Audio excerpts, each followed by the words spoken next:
Hi, my name is Beth Hiley here for BGG. I'm sitting down with Ben Rossett of Morning Player Games. How are you? I'm great, thanks for having me. And we were disappointed that we didn't quite get to see this for Gen Con, so I'm very excited we were able to get it here for Essen, which is Between Two Cities. Yes, thank you very much, and it's great to be here. Between Two Cities is published by Stonemaier Games and Morning Players here in Europe. It's a tile drafting game. It's a game for 3 to 7 players, although there's a 1 and 2 player variant.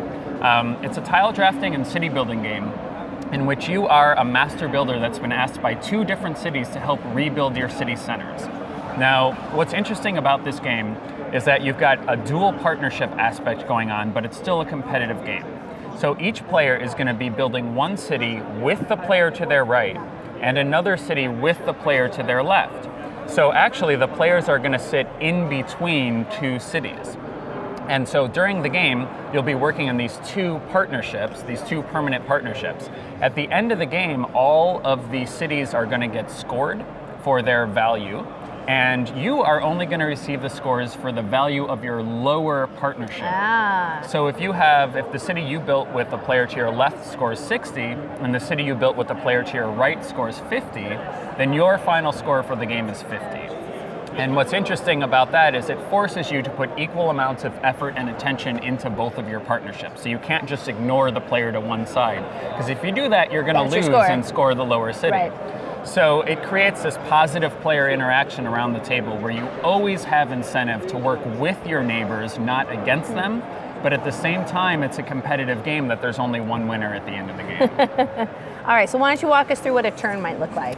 Great. So it is a drafting game. So at the beginning of the game, each player is going to pick up 7 of these individual city building tiles that have different types of buildings on them. And players are going to have 7 buildings in their hand. They're going to secretly and silently choose 2 of them that they want to play.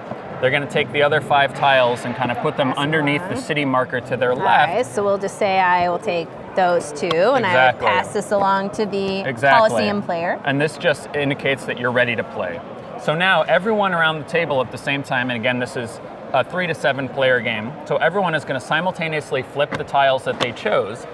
One of the tiles they chose is going to go into the city on their right, and one's going to go in the city on their left. But I'm going to look at what you chose, and I'm going to look at what the player to my right chose, and based on that, one of these tiles might be better for one of these cities.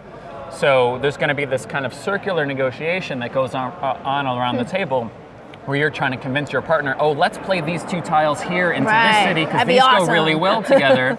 But maybe my partner over here would prefer that I play this tile over here into this city. So there's this little circular negotiation. Everyone kind of decides where it would be best to play those tiles into those cities. No particular turn order then in laying down these tiles because you want to talk it out. That's exactly correct. So the tile laying kind of goes simultaneously as a typical drafting game.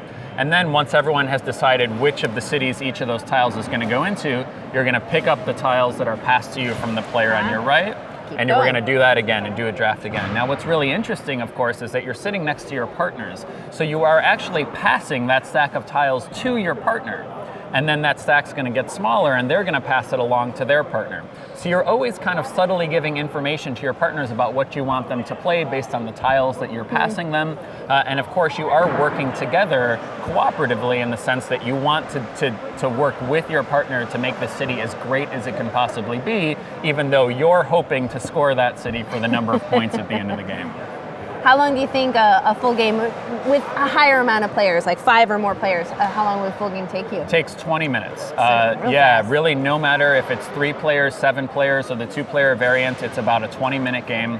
It takes less than 5 minutes to set up and to explain the rules, and so we're really excited that we can get up to that higher player count and still have it be a nice, really meaty filler during game night, or a great drafting game to introduce people to the hobby. And before I let you go, you had just laid these out for me before. These are all actual